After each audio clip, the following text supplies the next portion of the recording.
She was falling for her best friend's husband. She couldn't stop thinking about that hug they shared, the hug that lasted longer than it should have, his breathe, the way he looked at her, and the way he was starting to make her feel. But she can't. He's Lisa's husband, her best friend for about 15 years. Thinking about him felt like betrayal. She was standing at the printer when she first really saw him. Not for the first time. She'd seen Jimin Park every single workday for the past 3 years, passed him in corridors, nodded at him across conference tables, stolen glances at him during the long Monday briefings. She knew the shape of him, the way he kept his desk obsessively clean, the way he always held the elevator for people. She knew all of that.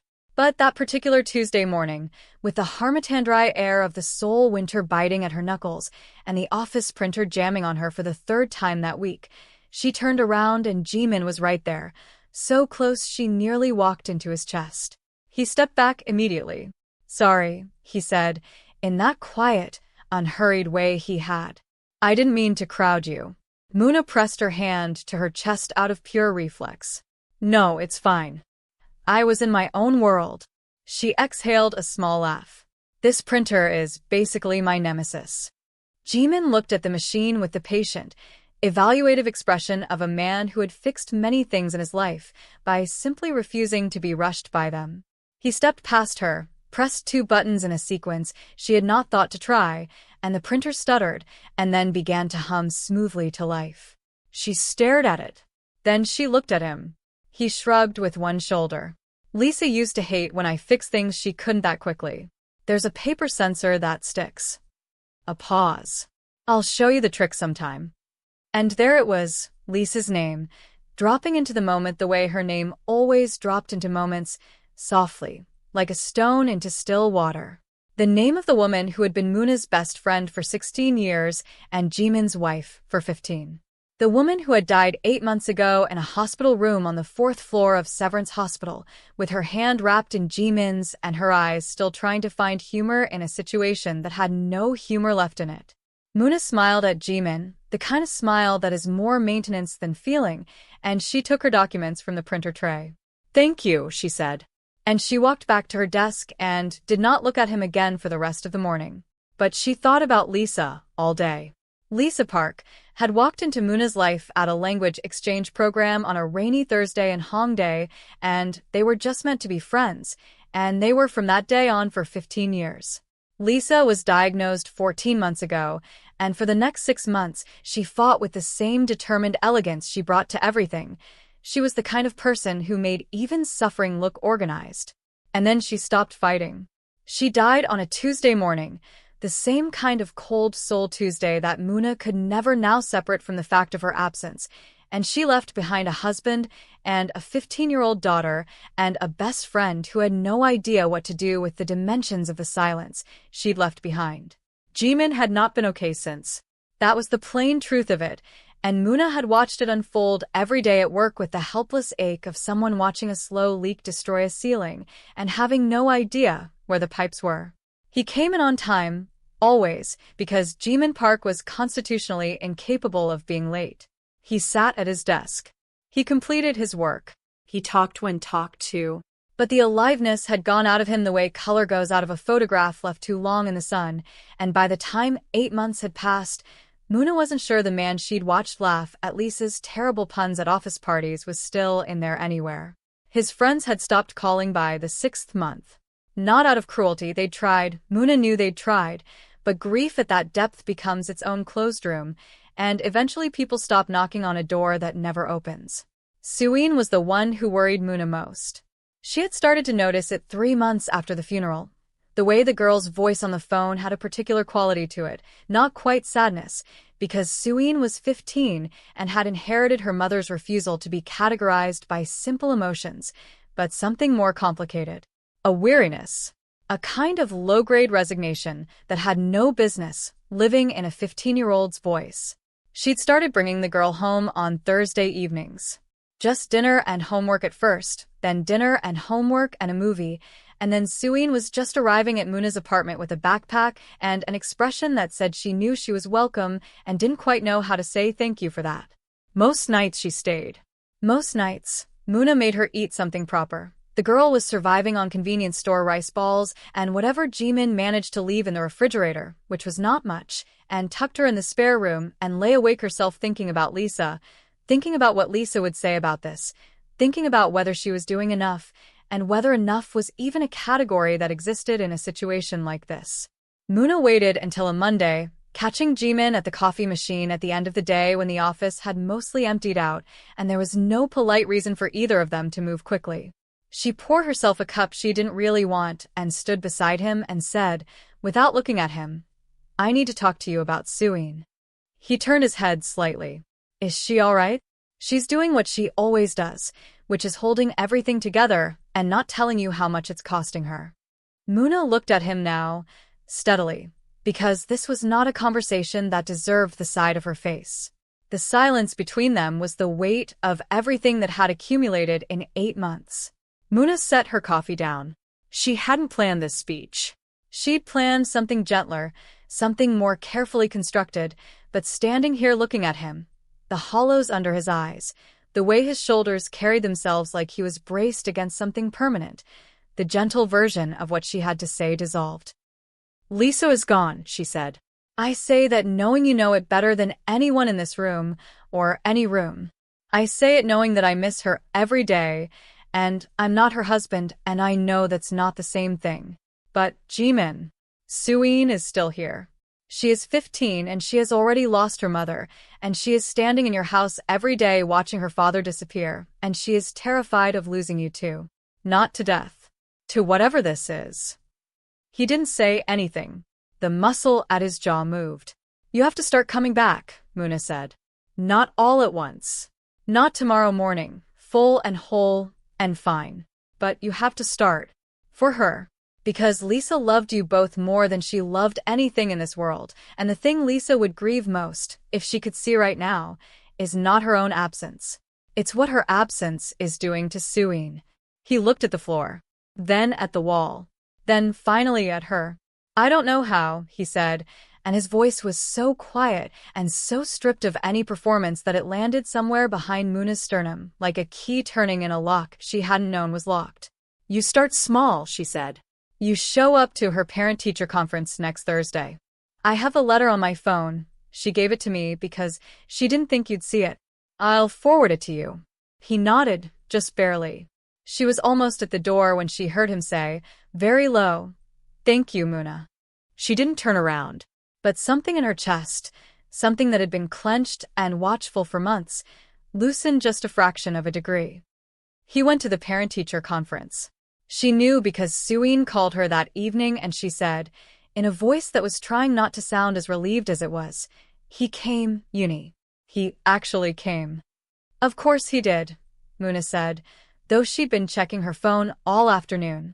"He even talked to my homeroom teacher. For like a long time. And on the way home he asked me about my friends." "That's good."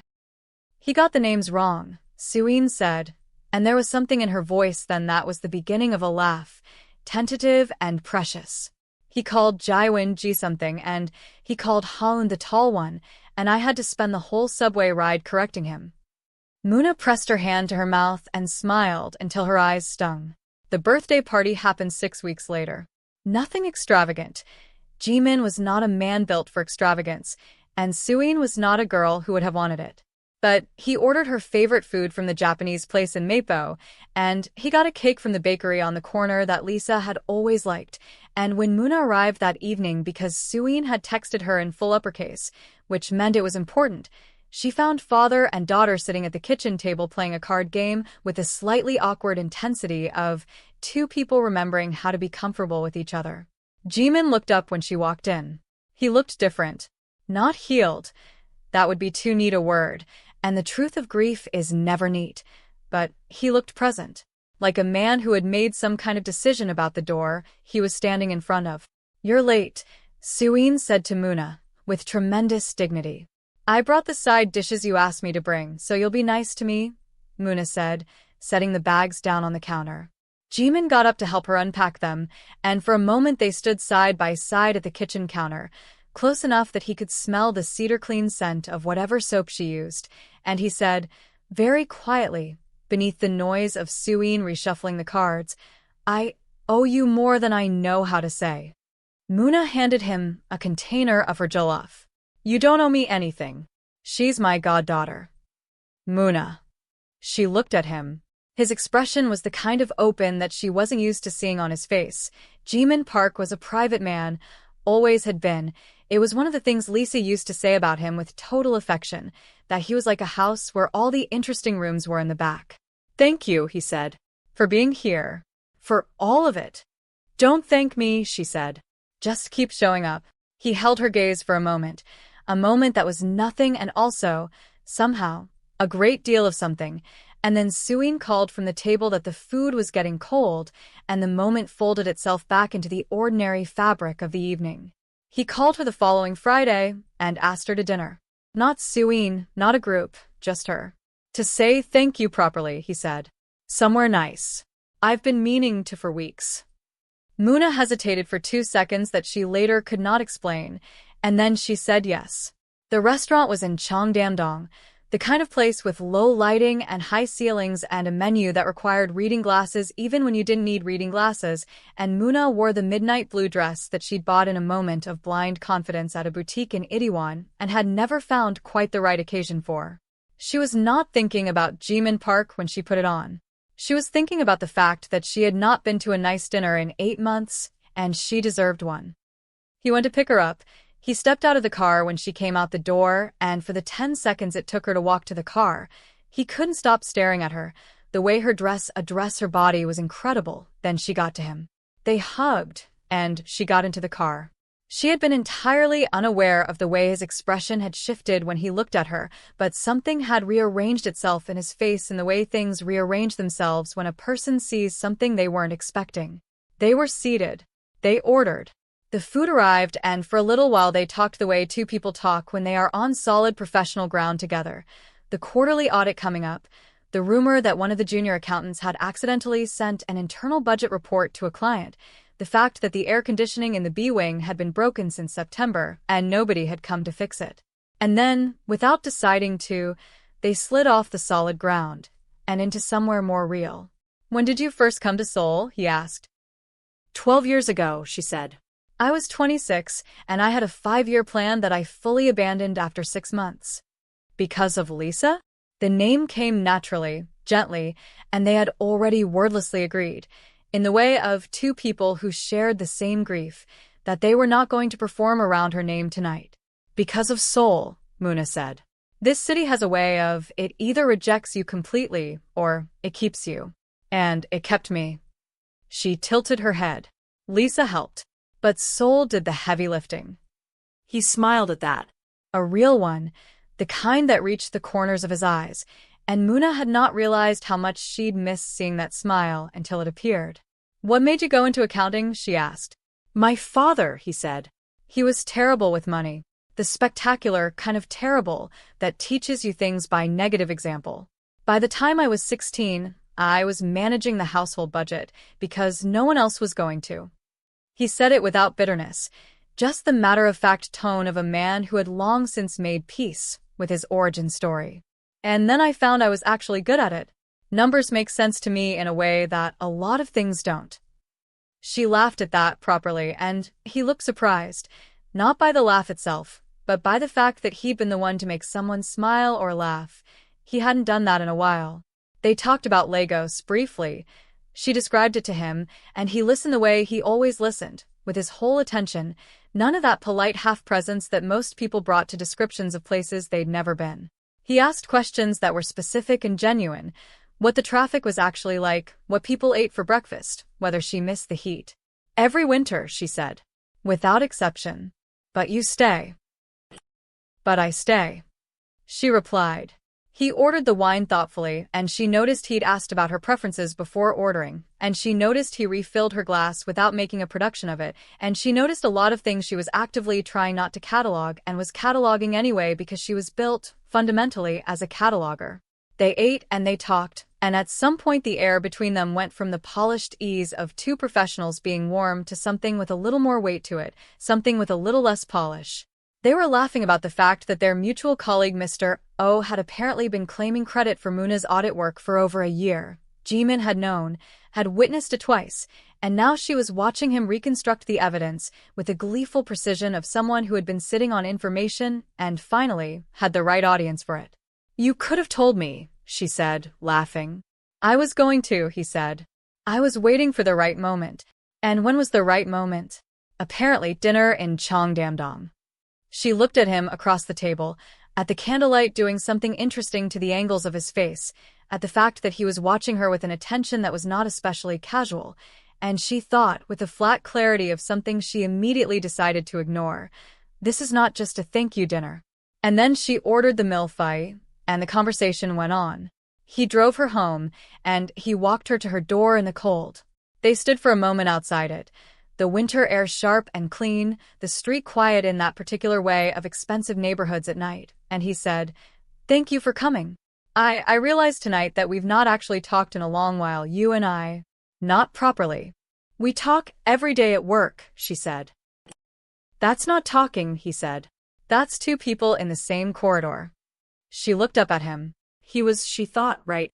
And she also thought that the distance between them right now was less than the distance that existed in most friendly farewells, and she wasn't sure who had made it that distance. He pulled her into a hug. It was the natural thing, the obvious thing, the thing two colleagues who had been through something do at the end of an evening. And it started like that, his arms around her, her chin near his shoulder, the polite geometry of a hug that knows its parameters. But it didn't end like that. It went on for a few seconds too many. She could feel him breathing, could actually feel the rise and fall of his chest, and then feel the moment when his breathing changed, when it became deliberate in the way of someone trying to keep something controlled. His arms held her a little more certainly, not tighter exactly, but more completely, the way you hold something you're not ready to put down. She stepped back. She had to. "Good night, Jimin," she said. "Good night," he said. His voice was lower than it had been inside and in the car. Do you think it's wrong to be with your dead friend's husband? Tell us in the comments. And please like, subscribe, and turn on notifications for more stories like this. At home, she stood in the kitchen and drank a glass of water and thought about it. Then she went to bed and thought about it lying down, which was not more comfortable. She thought about the way the hug had started and where it had ended up. She thought about the angle of his face over the candlelight. She thought about his voice saying, "That's not talking, that's two people in the same corridor." And then she thought about Lisa. Lisa, who had hugged her at the airport every time she came back from Lagos. Lisa, who had called her at 3 in the morning from the hospital to say the results had come back and it wasn't good, and Muna had been at the hospital in 40 minutes. Lisa, who had grabbed her hand in those last weeks and said completely seriously, "You're going to be okay, you know. After. You're going to be more than okay." Muna stared at the ceiling of her bedroom. She thought, "I am thinking about your husband, Lisa. And I don't know what to do with that. And I'm sorry." She put it away. Or she tried to. At work on Monday, she was normal. Jimin was normal. The situation was normal.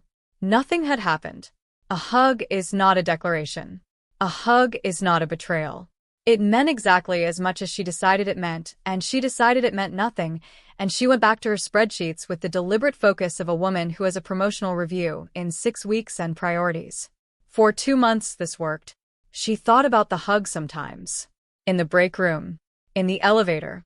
Twice in a meeting when she really needed not to be thinking about it. But she didn't say anything, and neither did he, and she concluded, sensibly and correctly, that she had given a very ordinary moment far too much interior space, and it was time to stop. And then one Tuesday evening, Jimin appeared in her office doorway with his jacket already on and a very specific expression, not casual, too calculated for casual, and said, "Suin has a sleepover Friday. I was thinking about cooking. You used to like my cooking."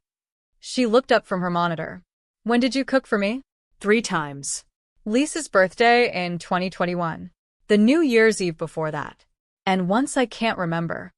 "You remember that?" "I remember most things," he said, and he said it very evenly, and she did not know what to do with the way he was looking at her. "Jimin." "Just dinner," he said. "Not like you have anywhere else to be." She went. She wore something ordinary. jeans and a nice blouse, nothing that could be interpreted as an intention, and she stood at the counter in his kitchen while he cooked, and they talked about nothing important for a while. He had cleaned the apartment, she noticed. Actually cleaned it, not just surface level, and he had flowers on the kitchen table, white ones, simple, and she clocked all of it and did nothing with the information.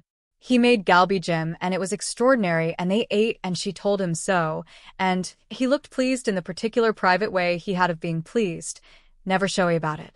They opened wine. They talked about the office. Mr. O had been found out, finally. After an audit discrepancy he couldn't explain, and the entire department had been quietly thrilled about it. They talked about a junior accountant whose expense report had triggered an internal investigation because he had, apparently, expensed a birthday cake for his dog. They talked about whether the head of accounting, a man named Shin who wore the same 3 ties in rotation, was actually having an affair with his secretary, or whether the evidence was circumstantial. "It's not circumstantial," Jimin said. "They were at the same restaurant in Hanam-dong last Thursday. I saw them. That could be a working dinner." It was past 11. She put her wine glass down. "Jimin, what were you doing in Hanam-dong past 11? Walking, he said. She looked at him. He looked back at her with an expression that dared her to push it. "Do you do that a lot?" she asked. "Walk at night. When I can't sleep." She thought about him, alone in this apartment, walking the city at night after his daughter was asleep. "You should call someone," she said quietly. "When you can't sleep, you shouldn't just." "Who would I call?" "Yoon Suk," she said. "Daehwan. Your friends from university. Jimin, they've been trying to get a hold of you." "I know they've been trying," he said. "I'm not ready to be who they remember yet. I'm still getting there." She wanted to push, and she didn't.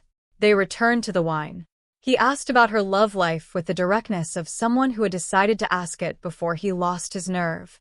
She told him she'd been on 2 dates in the past year, both teachers for some reason, both very earnest, neither of whom had understood why she found her work interesting. She said she was focused on the promotion. She said it lightly, but she meant it. Muna smiled, a small tighter version than usual, and they kept talking. She was standing at the door, coat on, bag over her shoulder, when he said it. "I don't know why," he said, "but I can't stop thinking about that hug." Everything in the room went still. She looked at him. He was looking at her with an expression that was open and careful at the same time, the way someone looks when they've put something fragile on a table and are not sure how it will be received. "I thought I'd imagined it," she said. Her voice was quieter than she'd meant it to be. "You didn't." He crossed the room. He pulled her in, not hurriedly, not urgently, but with the deliberate certainty of a man who has made a decision. And this hug was not the hug from outside the restaurant. This one had none of the careful architecture of something pretending to be platonic. His hands moved over her back slowly, like he was mapping the geography of something he'd been thinking about, and she felt the warmth of him through her coat, and she felt her own body respond to it in ways that she had been very sternly not permitting herself to think about for 2 months. He pulled back enough to look at her. His face was very close. He kissed her gently. It was soft at first, tentative, giving her the full length of a moment to make a choice. And she made the choice. She kissed him back, and they stood there in his doorway for what felt like an hour, and was probably 40 seconds, and then he guided them to the long couch, and they sat and kissed in the way that 2 people kiss when they have been trying not to want this for longer than they've admitted, with a kind of careful hunger that was respectful of its own depth. She stopped. She pulled back and she looked at him and she said, "I can't do this to Lisa." He let her go. He didn't stop her, didn't argue, didn't reach for her again. He just let her go. And she thought, walking down to her car in the night air, that this was one of the things about him she had always known without articulating it. Jimin Park understood when something needed to be chosen, not taken. They avoided each other at the office for the next 3 weeks. Not dramatically, they were professionals, they were adults. Nobody else noticed anything was different. But there was a 3-foot radius of careful politeness between them that had not previously existed, and Muna was aware of it every time they were in the same room. Weeks later, she got the promotion. It came through on a rainy Thursday, an email from the director with language that was formal and warm at the same time, and she sat at her desk for 5 minutes letting herself feel it fully before she called her mother in Lagos and told her all about it. Her phone buzzed an hour later. She thought about Lisa and how she wished she could have shared this news with her best friend. Sadly, she wasn't here anymore. Congratulations. You deserve this. More than you know, Jimin said on a text. She stared at the message for a long time. She typed back, "Thank you." Then she put her phone face down on her desk and let the rest of the afternoon carry her through to evening. It was raining the night he came to her apartment. She was taking the trash out, the ordinary, unglamorous business of a Tuesday evening, and she opened the door and nearly walked into him. He was standing at the end of her hallway with his hands in his coat pockets and the look of a man who had been standing there deciding something for longer than he'd intended. "I was going to knock," he said. "I can see that." She held the trash bag. "Give me a minute." She went to the rubbish chute and came back and let him in and washed her hands at the kitchen sink while he stood in her living room looking at the things she'd accumulated in her apartment in 12 years of Seoul. The Ankara fabric pinned above the bookshelf, the photographs in mismatched frames, the small ceramic pot Lisa had brought her from Jeju that Muna had never once moved from the windowsill. She made tea without asking him if he wanted it because she needed something to do with her hands. She carried both mugs to the kitchen counter where he'd perched on a stool, and he reached for her as she set the second mug down. Not forceful, not even particularly decisive, just inevitable. Wrapping an arm around her from behind, his chin close to her shoulder, and she turned in it, just slightly, and the turning became a kiss. She stopped it. "Jimin." She took a step back. Her voice was steady because she'd been thinking about this moment since the night at his apartment, had rehearsed it in some form. "I'm not going to be the woman you kiss when you feel like it, and otherwise don't look at. I need to know what this is. I need a definition." He was quiet. Not the quiet of someone avoiding the question, but the quiet of someone taking it seriously. "I like you," he said. I think I've been feeling something I didn't have a word for a while. And I'm terrified of it because I feel like I'm betraying her. And because Suin." "I know," Muna said. "And I understand. But I can't stand here and pretend I don't know what's happening between us, and I can't do whatever this is in the in-between. I won't." She picked up her tea. "So, until you know what you want, I think we should go back to being friends. Real friends. Not the careful kind." He nodded, slowly. He picked up his tea. He said nothing else about it, and she didn't either, and after a while he went home, and she washed the mugs and stood at her window looking at the lit buildings of her neighborhood in the wet dark. She told herself she was fine with waiting. She told herself she might not have to wait. At work she watched him. She tried not to, and she did anyway. She watched him at his desk, the way he worked, methodically, steadily, with a focus that was almost meditative. She watched him in the break room, laughing at something a colleague said, and the laugh was fuller now than it had been in October, had more body to it. She watched him in the corridor once, talking on the phone, and she caught herself noting the way he stood, the way his hands moved when he was making a point, and she thought, with great clarity and no small irritation, "I am in trouble." He was thinking too. She knew because Suin, who was constitutionally incapable of keeping things she found significant entirely to herself, told her over ramen one afternoon that her father had been quieter than usual, not the sad quiet but the thinking quiet, and that she'd caught him smiling at his phone. "You're keeping a close eye on him," Muna said. "I am staying out of it," Suin said. "I'm just telling you what I observe. I'm a very observant person." "You're exactly like your mother." Suin smiled, just briefly, the particular smile of someone who is getting used to that sentence being a good thing to hear. "She liked you, you know. She used to say you were the most real person she'd ever met. She said, whatever room Muna's in, that's where the real air is." Muna set her chopsticks down. "Don't tell me things like that while I'm eating," she said, but her voice was too full to carry the tease all the way through. He asked Suin's permission before he did anything else. Muna didn't know this until later. After everything, in the way you piece together the chronology of a story, once you know how it ends. He had taken his daughter to the Jajangmyeon place in Mangwon-dong that she'd been asking to go to since September, and over the black bean noodles he'd told her, with all the careful honesty of a man who had learned the expensive lesson of what happens when you disappear on the people who need you, that he was starting to feel things for someone. That he thought he might be ready slowly to try. That the someone was Muna. Suin. According to the version she told Muna later with enormous theatrical satisfaction, had put her chopsticks down and said, "Dad, I've known this for 3 months." He had apparently blinked at his noodles for a very long time. "She's my godmother," Suin had said, with the measured authority of a girl who had thought about this more than anyone had asked her to. "She's the person Mom loved most outside of us. So, if you're going to pick someone, it should be the person Mom already picked." She had then resumed eating her noodles as though she had not just reorganized the emotional architecture of the room. It was a Wednesday night when Muna's phone rang, and it was Suin, and Suin's voice had the very specific register of someone performing distress rather than actually experiencing it, which Muna clocked immediately but decided to answer anyway. "Yuni, I need help. Can you come over? It's important." "What kind of important?" "The kind where you should wear something nice," Suin said, and immediately hung up. Muna looked at her phone for a long moment. Then she put on her shorts and a soft cotton top and her oldest sneakers, on principle, and went over. Jimin opened the door. Suin was nowhere. He was wearing a white shirt, clean and pressed, his sleeves folded back to the elbows. Behind him, she could see the table set for two, candlelight, whatever was cooking in the kitchen making the apartment smell the way apartments smell when someone who actually knows how to cook has been in them all afternoon. "Suin is at the neighbors," he said. Muna looked at him.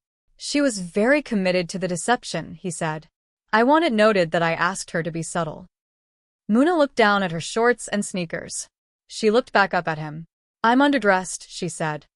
"You're perfect," he said, and his voice was the same voice that had said, "I can't stop thinking about that hug," low and certain, and not performing anything. He stepped back from the door. "I want to start from the beginning," he said. "I want us to try. I know what I want, and I know that I'm ready to show up for you the way you deserve. If you'll let me." Muna stood in his doorway in her shorts and her old sneakers with the cold November air at her back, and she looked at him, this careful, private, quietly extraordinary man who had been learning how to come back to life for the past year and had chosen to do it, step by step, in her direction, and something in her chest stopped bracing. "Your daughter is a menace," she said. "She is," he agreed. "She gets it from her mother." At that, both of them went quiet for just a breath. The mention of Lisa landed where it always landed, not painfully, not anymore, but with a warmth that was its own kind of presence. The kind of presence that says, "I am not gone. I am in this.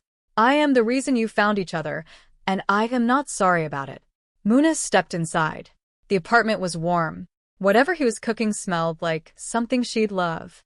She passed the windowsill in the living room where he'd kept the small jade plant Lisa had bought 3 years ago, still growing, still in its original pot, and she let her hand rest on the sill for just a moment as she passed. "I hope you know," she said, settling herself at the kitchen counter with the ease of someone who has always been comfortable in this space, "that I'm going to complain about being underdressed for this entire evening." Jimin set a glass of wine in front of her. He was smiling, the real one, the one with the corners. "I know," he said. "I had options," she said. "Nice options." "Next time," he said. She picked up the wine. She looked at him, standing in his kitchen, rolling one sleeve up slightly, already turning back toward the stove with the unhurried competence of a man in his right place, and she thought about the printer, all those months ago, about how she had thought she was just seeing a man fix a machine and had actually been seeing the whole of him, in miniature, patient, precise, quietly capable of more than he made obvious. Next time, she agreed. Outside the apartment windows, Seoul went on being itself, lit and restless and enormous, the city that had kept her when she'd given it the chance to, the city where she had found and lost and found again in the circuitous, unhurried way that real things tend to happen. Somewhere below, a subway train moved under the earth. Somewhere across the city, Suin was at her neighbor's apartment absolutely pretending to watch television while checking her phone every 4 minutes. And in the kitchen, in the warm light, Two people who had loved the same woman and been broken by the same grief were learning, slowly, how to make something new out of what remained. It was not a small thing. It was not a simple thing. It was the particular and serious kind of brave that looks, from the outside, exactly like an ordinary evening. But there was wine, and there was food that smelled extraordinary, and there was a woman in old sneakers who had decided, somewhere between the door and the kitchen counter, that she was done being careful about this. And there was a man who, for the first time in over a year, was cooking for someone with the intention of tomorrow. If you want to know how love works in grief, how it finds its way through rather than around, how the people we lose sometimes steer us, gently, with intention, toward what we were never supposed to miss, then you already know this story. You've lived some version of it yourself. And if you haven't yet, then you know now that it's possible. That the people who love us best don't always leave us empty. Sometimes they leave us a direction. Don't forget to subscribe and turn on notifications. Get more stories like this every week.